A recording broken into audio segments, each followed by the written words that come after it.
friends, welcome to our Master G World. ഇന്ന് നമ്മളൊരു variety dish ആയിട്ടാണ് വന്നേക്കണേ രംഗയ്യൻ. ഇതിന്റെ കൂടെ ഒരു ഈസി റെസിപ്പി ഉണ്ട്, തൈര് സാദം.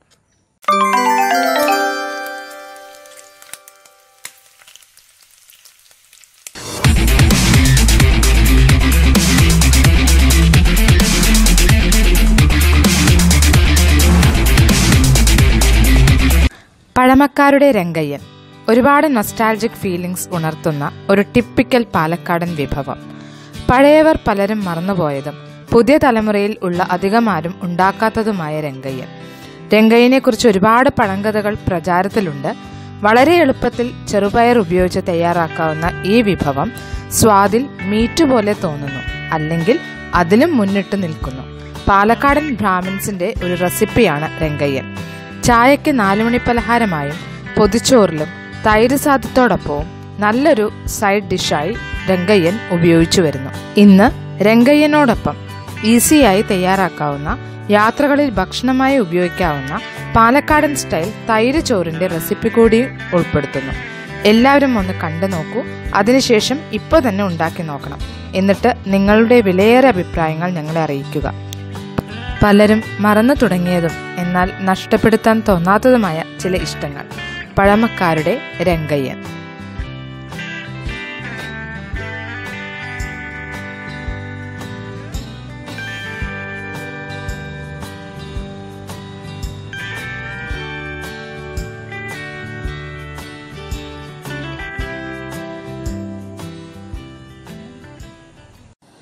നമ്മൾ ഈ ഒരു ഡിഷ് ഉണ്ടാക്കുന്നത് ചെറുപയറിലാണ്. അപ്പോൾ ഈ ചെറുപയർ കുതിർത്താനിടലാണ് നമ്മുടെ ആദ്യത്തെ പ്രോസസ്സ്. അപ്പോൾ ഈ ചെറുപയർ ഓവർനൈറ്റ് കുതിർത്താനിടുന്ന ആൾക്കാരുണ്ട്. അല്ലാന്നുണ്ടെങ്കിൽ നിങ്ങൾക്ക് ഞാൻ ഈ ചെയ്യുന്ന രീതി ഉപയോഗിക്കാവുന്നതാണ്. ഞാനിവിടെ 1 കപ്പ് ചെറുപയറാണ് എടുത്താക്കുന്നത്. ഇനി ഞാൻ ഇതിലേക്ക് നന്നായിട്ട് തിളച്ച വെള്ളം, നല്ല വെട്ടി തിളയ്ക്കുന്ന വെള്ളമാണ് ഒഴിക്കുന്നത്.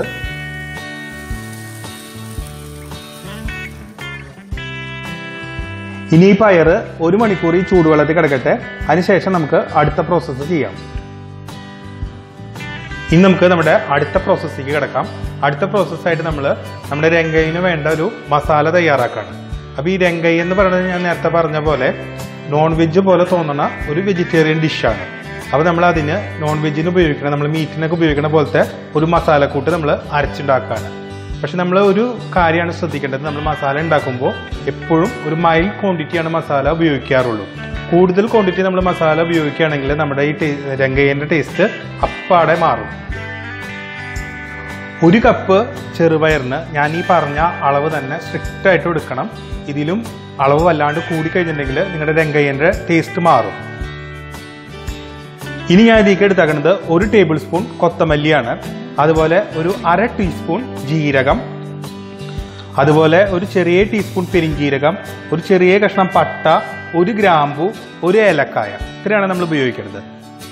അതുപോലെ 1 സ്പൂൺ കുരുമുളക്, പിന്നെ കുറച്ച് വറ്റൽമുളക് നമ്മൾ ചേർക്കുമ്പോൾ ഇതൊരു സ്പൈസി ഡിഷ് തന്നെയാണ് രംഗയ്യ എന്ന് പറയുന്നത്. അതുകൊണ്ട് തന്നെ നിങ്ങളുടെ എരിവിനനുസരിച്ച് നിങ്ങൾക്ക് മുളക് ചേർക്കാം.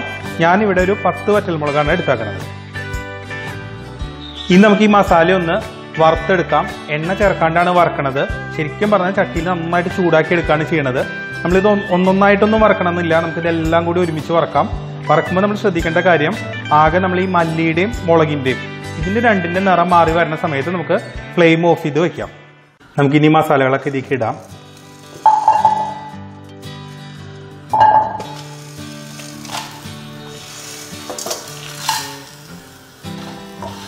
മല്ലിയുടെയും അതുപോലെ തന്നെ മുളകിൻ്റെയും നിറം മാറി വരുമ്പോൾ നമുക്ക് ഫ്ലെയിം ഓഫ് ചെയ്യാം. നല്ലൊരു മണമൊക്കെ വന്നു തുടങ്ങുന്നുണ്ട്. ഇപ്പം നല്ല മസാലയുടെ നല്ലൊരു മണമൊക്കെ വരുന്നുണ്ട്. ശരിക്കും ഒരു മീറ്റ് മസാലയുടെ ഒരു ഫ്ലേവർ തന്നെയാണ് ഇതിന് വരുന്നത്. കാരണം നമ്മുടെ ഈ രംഗയ്യ എന്ന് പറഞ്ഞ ഡിഷ് തന്നെ നോൺ വെജ് ഫ്ലേവറിലുള്ള ഒരു വെജിറ്റേറിയൻ റെസിപ്പിയാണ്. അപ്പോൾ നമ്മുടെ മല്ലിയൊക്കെ കളർ മാറി വന്നിട്ടുണ്ട്, ചെറിയൊരു ബ്രൗണിഷ് കളറൊക്കെ വന്നിട്ടുണ്ട്. അതുപോലെ തന്നെ നമ്മുടെ മുളകിൻ്റെയൊക്കെ നിറം മാറിയിട്ടുണ്ട്. നമുക്കിപ്പോൾ ഇതിൻ്റെ ഫ്ലെയിം ഓഫ് ചെയ്യാം. ഇനി നമുക്കിതൊന്ന് തണുക്കാൻ വേണ്ടിയിട്ട് മാറ്റി വയ്ക്കാം. തണുത്തതിന് ശേഷം നമുക്കിത് നല്ല തരിതരിപ്പായിട്ട് അരച്ചെടുക്കാം. അരയ്ക്കാന്നല്ല ശരിക്കും പറയുകയാണെങ്കിൽ ഇതൊന്ന് ചതച്ച് ഒതുക്കിയെടുക്കാന്ന് തന്നെ പറയാം. കാരണം വല്ലാണ്ട് അരഞ്ഞു പോരുത്. നമ്മുടെ ഒരു തരിതരിപ്പുള്ള ഒരു പേസ്റ്റ് ആയിട്ടാണ് നമുക്ക് ഈ മസാല കിട്ടേണ്ടത്. മാക്സിമം വെള്ളം കുറച്ച് തരിതരിപ്പായിട്ട് അരച്ചെടുക്കണം. അപ്പോൾ നമ്മുടെ പാലക്കാടൻ രംഗയ്യൻ്റെ മസാല ഞാനിവിടെ അരച്ചു കഴിഞ്ഞു. കണ്ടില്ലേ, നല്ല തരിതരിപ്പായിട്ട് തന്നെയാണ് അരച്ചേക്കണത്. ഇനി നമുക്ക് നമ്മുടെ ചെറുപയർ, നമ്മൾ കുതിർത്തായിട്ടേക്കണ ചെറുപയറും കൂടി ഒന്ന് നന്നായിട്ട് അരച്ചെടുക്കാം. നമ്മൾ കുതിർത്താൻ വെച്ചേക്കണ ചെറുപയറാണിത്. ഞാൻ വെള്ളമൊക്കെ വാറ്റി കളഞ്ഞു. നമുക്കിതൊന്ന് അരച്ചെടുക്കാം. അപ്പോൾ ഈ ചെറുപയർ ഞാൻ നന്നായിട്ട് അരച്ചെടുക്കാൻ പോവാണ്. ഞാനിത് അരച്ചെടുക്കാൻ പോണത് നമ്മുടെ മിക്സിയുടെ ജാറ്, നേരത്തെ നമ്മൾ മസാല അരച്ചപ്പോൾ ആ അരച്ച ജാറ് കഴുകിയ വെള്ളത്തിൽ തന്നെയാണ് അരച്ചെടുക്കാൻ പോണത്. വെള്ളം വെറുതെ കളയണ്ടല്ലോ. അപ്പോൾ നമുക്ക് കുറേശ്ശെ വെള്ളം ചേർക്കാൻ പാടുള്ളൂ. ഞാൻ കുറച്ച് വെള്ളം ചേർത്തിട്ട് ഇതൊന്ന് അരച്ച് നോക്കട്ടെ. എന്നിട്ട് നമുക്ക് ആവശ്യത്തിന് പിന്നെയും വെള്ളം ചേർത്ത് നല്ല തിക്കായിട്ട് നമ്മളിത് അരച്ചെടുക്കണം. ഞാൻ അരച്ച് കഴിഞ്ഞിട്ട് കാണിച്ചു തരാം അത് എങ്ങനെയാണ് അരക്കണേന്നുള്ളത്. അപ്പോൾ നമ്മുടെ ചെറുപയർ നല്ല ഫൈൻ പേസ്റ്റായിട്ട് നമ്മളിവിടെ അരച്ചിട്ടുണ്ട്. നമുക്കിനി ചെറുപയറും കൂടി നമ്മുടെ മസാലയ്ക്ക് ഒന്ന് മിക്സ് ചെയ്യാം. നമുക്ക് ഇതിലേക്ക് ആവശ്യത്തിന് ഉപ്പ് ചേർക്കാം. ഇനി നമുക്കിതെല്ലാം കൂടി നന്നായിട്ടൊന്ന് മിക്സ് ചെയ്തിട്ട് എടുക്കാം. നമ്മുടെ മസാലയും പയറും ഉപ്പൊക്കെ കൂടി നന്നായിട്ട് മിക്സ് ചെയ്തിട്ട് എടുക്കുകയാണ്.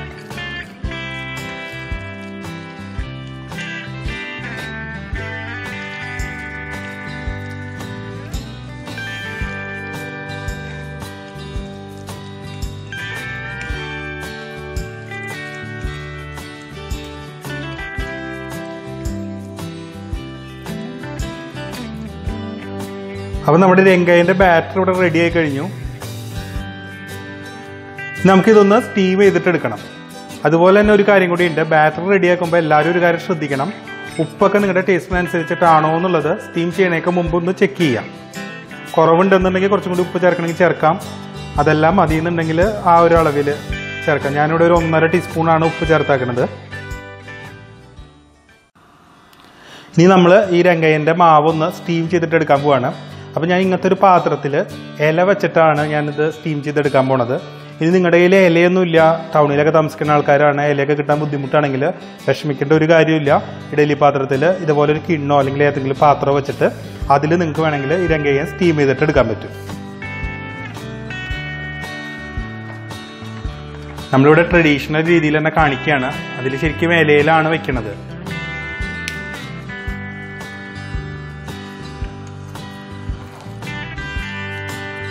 ഇനി നമുക്ക് ഈ മാവ് ഇതിലൊന്ന് പരത്തി കൊടുക്കാം.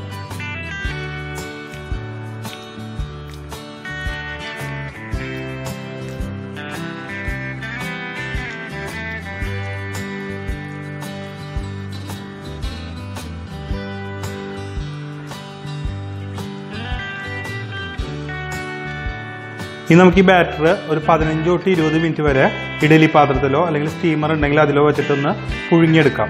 അപ്പോൾ നമ്മളിത് പാകമായി എന്ന് അറിയണത് ഒരു 15-20 മിനിറ്റ് കഴിയുന്ന സമയത്ത് നിങ്ങൾ ഒന്നില്ലെങ്കിൽ ഒരു ടൂത്ത് പിക്ക് കൊണ്ട് അല്ലെങ്കിൽ ഒരു ഈർക്കലി കൊണ്ട് കുത്തി നോക്കിക്കഴിഞ്ഞാൽ നിങ്ങൾക്ക് അറിയാൻ പറ്റും. ഇനി പാകമായിട്ടില്ലെങ്കിൽ കുറച്ച് നേരം കൂടി ഇതൊന്ന് സ്റ്റീം ചെയ്തിട്ട് എടുക്കുക. നോർമൽ കേസിൽ ഒരു 15-20 മിനിറ്റ് കൊണ്ട് ഇത് നമുക്ക് നന്നായിട്ട് സെറ്റായിട്ട് കിട്ടും. അപ്പോൾ നമുക്ക് നോക്കാം ഒരു 15-20 മിനിറ്റ് കഴിഞ്ഞിട്ട്.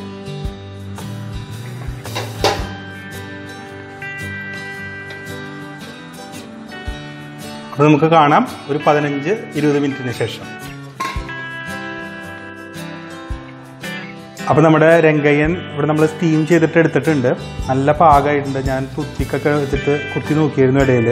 അപ്പോൾ ക്ലീനായിട്ട് കിട്ടിയിട്ടുണ്ട്. കണ്ടില്ലേ, അത് നമ്മുടെ നന്നായിട്ട് വെന്ത് കിട്ടിയിട്ടുണ്ട്. നമുക്കിത് ചൂടോട് കൂടി തന്നെ രംഗയ്യൻ ചെറിയ കഷ്ണങ്ങളായിട്ട് മുറിച്ചെടുക്കാം.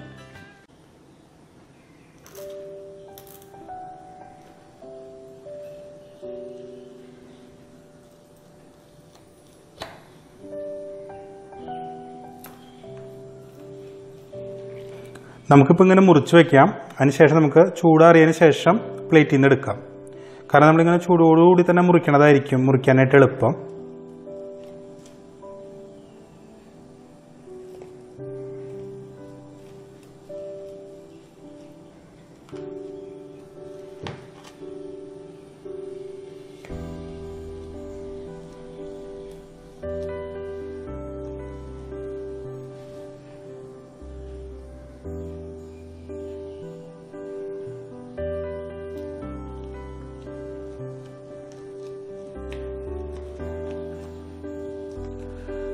ഇതൊന്ന് നന്നായിട്ട് തണുത്ത് കിട്ടട്ടെ. എന്നിട്ട് നമുക്ക് ഇത് ഇന്നെടുക്കാം, ഇലയിന്ന് എടുക്കാം. അപ്പോഴേക്കും നമുക്ക് എളുപ്പത്തിൽ തയ്യാറാക്കാൻ പറ്റുന്ന ഒരു പാലക്കാടൻ സ്റ്റൈല് തൈര് ചോറ് റെഡിയാക്കാം. നമ്മൾ എളുപ്പത്തിൽ തയ്യാറാക്കാൻ പറ്റുന്ന ഒരു പാലക്കാടൻ സ്റ്റൈല് തൈര് ചോറ് അല്ലെങ്കിൽ തൈര് സാദമാണ് റെഡിയാക്കാൻ പോണത്.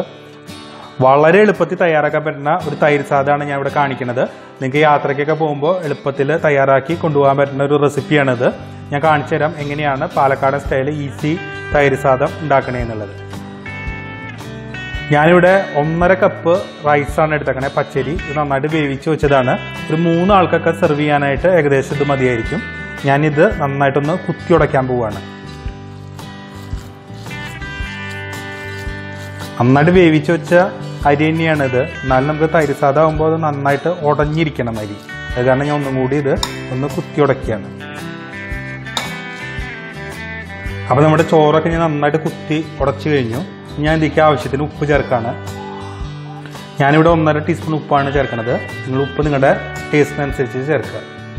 ഇനി ഇതിലേക്ക് അധികം പുളിയില്ലാത്ത കട്ടത്തൈര്. അപ്പോൾ നമ്മൾ തൈര് ഉണ്ടാക്കുന്ന ഒരു റെസിപ്പി നേരത്തെ ഇട്ടുണ്ടായിരുന്നു. കുറഞ്ഞ സമയം കൊണ്ട് നമുക്ക് കുക്കറിൽ എങ്ങനെയാണ് പെട്ടെന്ന് നല്ല കട്ട തൈര് ഉണ്ടാക്കുക എന്നുള്ള ഒരു റെസിപ്പിയാണ് ഇട്ടുണ്ടായിരുന്നത്. അപ്പോൾ അത് കണ്ടിട്ടില്ലാത്തവർ കാണാം. അപ്പോൾ അങ്ങനെയാണെങ്കിൽ നിങ്ങൾക്ക് ഈ തൈര് വീട്ടിൽ തന്നെ ഉണ്ടാക്കാൻ പറ്റും. ഇനി നമുക്ക് ഇതൊക്കെ കൂടി നന്നായിട്ട് മിക്സ് ചെയ്യണം. ഇനി എനിക്കൊരു കാര്യം പറയാനുള്ളത്, നമ്മൾ തൈര് സാദത്തിന് എപ്പോഴും ടേസ്റ്റ് കിട്ടുക നമ്മൾ സ്പൂൺ കൊണ്ടൊന്നും ഇത് മിക്സ് ചെയ്ത് കഴിഞ്ഞാൽ കിട്ടില്ല. എപ്പോഴും നമ്മൾ കൈ കൊണ്ട് മിക്സ് ചെയ്യുമ്പോഴാണ് നമുക്ക് ഈ തൈര് സാദത്തിന് നമ്മൾ നല്ലൊരു ടേസ്റ്റാണ് കിട്ടുക. അതെങ്ങനെയാണെന്നുള്ളത് നിങ്ങളൊന്ന് കൈ കൊണ്ട് മിക്സ് ചെയ്തിട്ടും അല്ലാണ്ട് മിക്സ് ചെയ്തിട്ടും നോക്കണം. അപ്പോൾ അറിയാം നിങ്ങൾക്ക് അതിൻ്റെ വ്യത്യാസം എന്താണെന്ന്. നമ്മൾ പറയുമല്ലോ, ഈ പഴഞ്ചോറൊക്കെ കഴിക്കുമ്പോൾ കൈ കൊണ്ട് മുളകും ഉള്ളിയൊക്കെ ഞെരടി കഴിക്കുന്ന ഒരു രീതി പറയും. ആ പറയണ അതേപോലെ തന്നെയാണ് നമ്മളിത് കൈ കൊണ്ട് മിക്സ് ചെയ്യുമ്പോൾ. എത്ര നമ്മൾ സ്പൂൺ കൊണ്ടോ കൈ കൊണ്ടോ മിക്സ് ചെയ്ത് കഴിഞ്ഞാൽ നമ്മൾ ഈ കൈ കൊണ്ട് മിക്സ് ചെയ്യുന്ന ഒരു ഗുണം കിട്ടില്ല. അപ്പോൾ നമ്മുടെ വീട്ടുകാർക്ക് കഴിക്കാൻ വേണ്ടിയിട്ട് തന്നെയാണ് നമ്മളിത് ഉണ്ടാക്കുന്നത്. അപ്പോൾ നമ്മൾ കൈയൊക്കെ നന്നായിട്ട് വാഷ് ചെയ്തിട്ട് നല്ല വൃത്തിയാക്കിയിട്ട് നമ്മുടെ കൈ കൊണ്ട് തന്നെ ഇതൊന്ന് മിക്സ് ചെയ്യാം. അപ്പോൾ ഈ ഒരു സ്റ്റെപ്പ് ഇഷ്ടമില്ലാത്ത ആൾക്കാർ ഇതൊന്ന് അവോയ്ഡ് ചെയ്യാം. നിങ്ങൾ സ്പൂൺ കൊണ്ട് മിക്സ് ചെയ്തോളൂ. പക്ഷേ നിങ്ങൾ സ്പൂൺ കൊണ്ട് മിക്സ് ചെയ്ത് കഴിഞ്ഞാലും നമ്മൾ ഈ കൈ കൊണ്ട് മിക്സ് ചെയ്യുന്ന ഒരു ടേസ്റ്റ് നിങ്ങളുടെ തൈര് സാദത്തിന് ഉണ്ടാവില്ല. അതുകൊണ്ടാണ് നമ്മളിവിടെ കൈ കൊണ്ട് തന്നെ ഇത് മിക്സ് ചെയ്യാൻ പോണത്.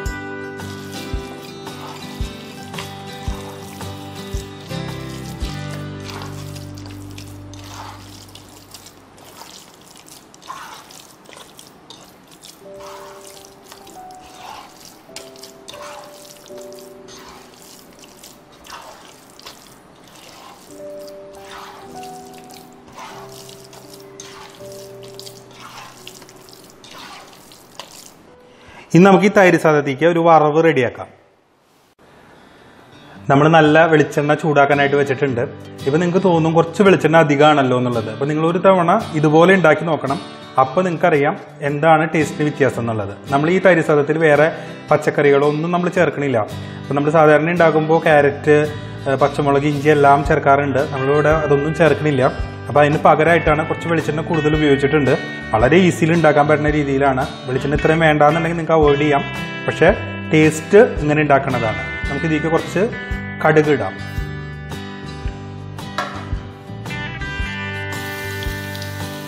കടലപ്പരിപ്പ്, അതുപോലെ കുറച്ച് വേപ്പില. നമ്മൾ തനി പാലക്കാടൻ ടിപ്പിക്കൽ പാലക്കാടൻ തൈര് ചോറിൻ്റെ റെസിപ്പിയാണ് ഇവിടെ കാണിക്കുന്നത്. അതുകൊണ്ടാണ് നമ്മൾ വെളിച്ചെണ്ണ, കടലപ്പരിപ്പ് അതൊക്കെ കുറച്ച് അളവ് കൂടുതലാണ് നമ്മളിവിടെ ഉപയോഗിച്ചേക്കുന്നത്. ഒരു പ്രത്യേക ടേസ്റ്റാണ് ഈ ഒരു തൈര് ചോറിന്. അതുപോലെ തന്നെ ഉണ്ടാക്കാനായിട്ട് വളരെ എളുപ്പമാണ്. നിങ്ങൾ ഏതെങ്കിലും യാത്രയ്ക്കൊക്കെ പോവുകയാണെങ്കിൽ നിങ്ങൾക്കൊരു 10 മിനിറ്റ് കൊണ്ട് നിങ്ങൾക്ക് ഈ ഒരു തൈര് സാദം ഉണ്ടാക്കാൻ പറ്റും. ആകെ നിങ്ങൾക്ക് ഈ റൈസ് വേവണ സമയം മാത്രമേ ഉള്ളൂ. അതും പച്ചരി ആകുമ്പോൾ നിങ്ങൾക്ക് വേഗം വെന്ത് കിട്ടും. പരിപ്പിൻ്റെ കളറ് മാറി നമുക്കിത് ഓഫ് ചെയ്യാം ഫ്ലെയിം. നമുക്കിതും കൂടി തൈര് ചോറിലേക്ക് ചേർക്കാം.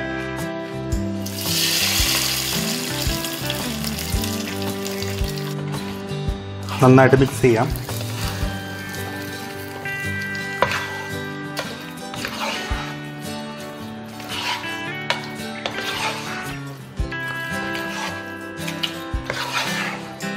നല്ല പാലക്കാടൻ സ്റ്റൈല് ടിപ്പിക്കൽ തൈര് ചോറ് അല്ലെങ്കിൽ തൈര് സാദം റെഡി ആയി കഴിഞ്ഞു.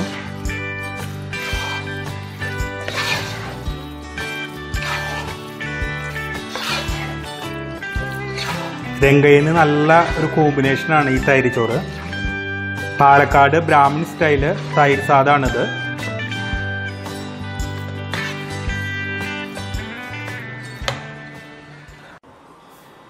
നമ്മുടെ രംഗയ്യൻ ഞാനിവിടെ ചെറിയ പീസുകളായിട്ട് മുറിച്ച് വെച്ചേക്കണതാണ് ഇപ്പോൾ നിങ്ങൾ കാണുന്നത്.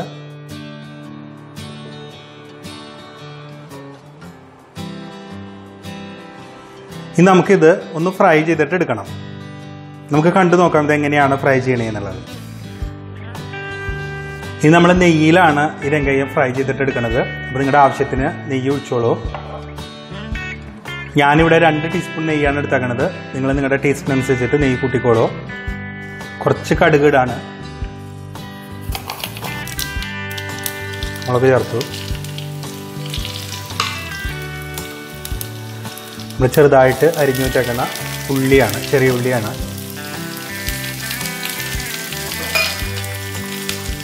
കുറച്ച് വേപ്പില, ഉള്ളിക്ക് ആവശ്യത്തിനുള്ള ഉപ്പ് ചേർക്കാം.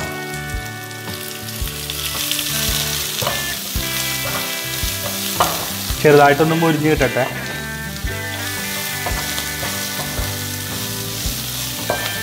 ഉള്ളിയുടെ നിറമൊക്കെ ചെറുതായിട്ട് മാറി വരുന്നുണ്ട്. നമുക്കിപ്പോൾ രംഗയ്യൻ ചേർക്കാതിരിക്കുക. Handle with care. രംഗയ്യൻ ഉടഞ്ഞു പോകാണ്ട് ഇതിലേക്ക് കഷ്ണങ്ങളെല്ലാം ഇടുക. പതുക്കെ ഒന്ന് ഇളക്കി കൊടുക്കാം. എല്ലാ ഭാഗത്തേക്കും നെയ്യൊക്കെ പിടിക്കാൻ വേണ്ടിയിട്ടാണ്. പേടിക്കൊന്നും വേണ്ട, അത്യാവശ്യം ഹാർഡാണ് രംഗയ്യൻ. അങ്ങനെ പെട്ടെന്നൊന്നും ഉടഞ്ഞു പോവില്ല. നമ്മൾ കുത്തി ഉടയ്ക്കാണ്ടൊന്നും അങ്ങനെ ഉടയില്ല. അപ്പോൾ ആരും കുത്തി ഉടയ്ക്കാണ്ടൊക്കെ ഇരിക്കാനായിട്ട് ശ്രദ്ധിക്കാം. പതുക്കെ ഇതെല്ലാ ഭാഗത്തേക്കും നെയ്യ് ഒക്കെ ആവാൻ വേണ്ടിയിട്ട് ഇങ്ങനെ ഒന്ന് ഇളക്കി കൊടുക്കുക. അതിനുശേഷം നമുക്ക് ഈ രംഗയ്യൻ ഈ നെയ്യിലൊന്ന് ചെറുതായിട്ടൊന്ന് മുരിഞ്ഞ് കിട്ടണം. അപ്പോൾ നമുക്കൊന്ന് കാത്തു നിൽക്കാം കുറച്ച് നേരത്തേക്ക് ഇതൊന്ന് ഫ്രൈ ആയിട്ട് വരാനായിട്ട്. അപ്പോൾ നമ്മുടെ ടിപ്പിക്കൽ പാലക്കാടൻ സ്റ്റൈല് പഴമക്കാരുടെ രംഗയ്യൻ റെഡി ആയി കഴിഞ്ഞു.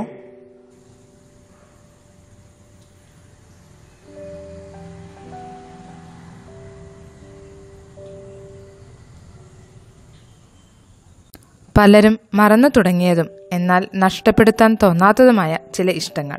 പഴമക്കാരുടെ രംഗയ്യൻ.